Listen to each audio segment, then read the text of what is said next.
اور وہ صحابی رسول ان کو رسول اللہ صلی اللہ علیہ وسلم کی بارگاہ لگی ہے، سامنے رسول پاک صلی اللہ علیہ وسلم موجود ہیں، سامنے صحابی رسول موجود ہیں، ان کو پتہ چل گیا کہ اس کھانے کے اندر زہر ہے، لیکن پتہ چلنے کے باوجود جب انہوں نے کھانا کھا لیا، تناول کر لیا، تو اس کے بعد انہوں نے اس نوالے کو منہ سے باہر نہیں نکالا، یہاں تک کہ جب انہوں نے اس نوالے کو اپنے منہ کے اندر لیا تو جسم تڑپنے لگا، کانپنے لگا۔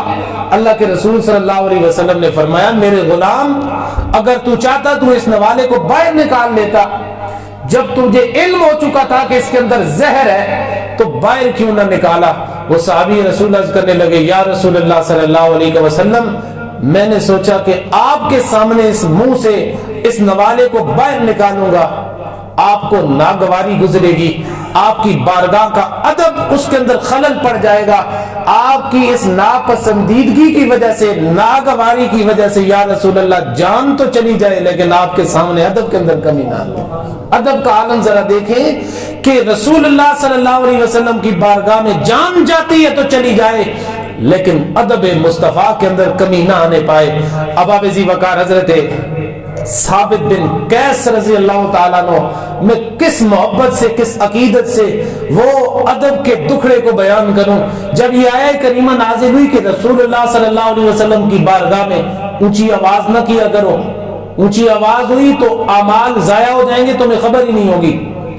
اب کچھ صحابہ کرام ایسے تھے کہ جن کی آوازیں ذرا اونچی تھی، کچھ لوگوں کی لہجے کے اندر، آواز کے اندر قدرتی طور پہ اونچی آواز ہوتی ہے، بولتے ہیں تو آواز بلند آواز نکلتی ہے، یہ ان کی غلطی نہیں، قدرتی طور پہ لہجے کے اندر ایسی اونچی آواز ہوتی ہے۔ حضرت ثابت بن قیس بھی انہی میں سے ایک تھے، وہ ڈرنے لگے، خوف زدہ ہو گئے، شاید یہ آیہ کریمہ میری وجہ سے نازل ہوئی، شاید اس آیہ کریمہ کے نازل ہونے کی وجہ میں ہوں، میری آواز شاید اللہ تعالیٰ کو ناپسند ہوئی اور اللہ تعالیٰ نے عرش سے آیہ کریمہ نازل کر دی۔ بڑے پریشان ہوئے، مسجد نبوی میں 3 دن تک واپس رسول اللہ صلی اللہ علیہ وسلم کی بارگاہ میں نہ آئے۔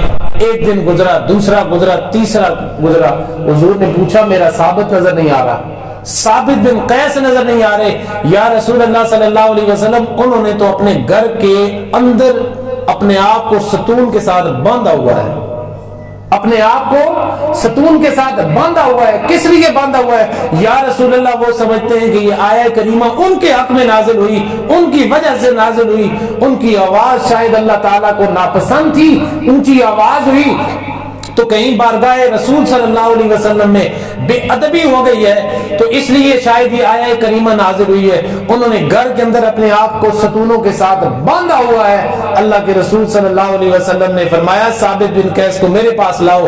جب ثابت بن قیس کو حضور کی بارگاہ میں لایا گیا، حضور نے فرمایا میرے ثابت یہ آیت تیرے لیے نہیں ہے بلکہ تو ہمارا غلام ہے، تو ہم سے محبت کرنے والا ہے، لیکن تو نے اتنی سے بات پہ بھی اتنی زیادہ مجھ سے محبت کا اظہار کیا ہے، جا تجھے 3 دعائیں دیتا ہوں، کیا یاد کرے گا؟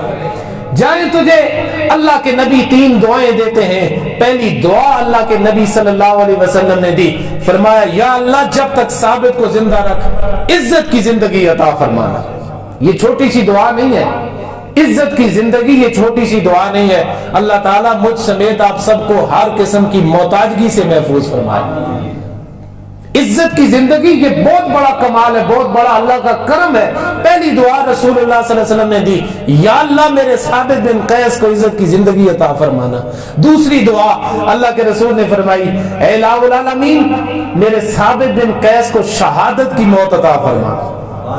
یہ کتنے کرم کا سودا ہے، کتنے کرم کا فیصلہ ہے۔ آج مجھے اور آپ سب کو یہ دعا مانگنی چاہیے ہر نماز کے اندر، اے الہ العالمین ہمیں موت دے تو شہادت کی موت دے۔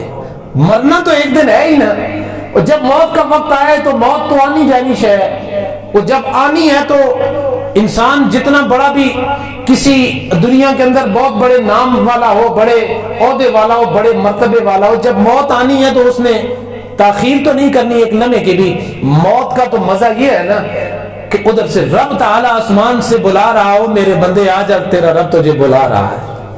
وہ کرم کی موت تو یہ ہے، تو دعا کرنی چاہیے اللہم ارزقنا شہادتاً،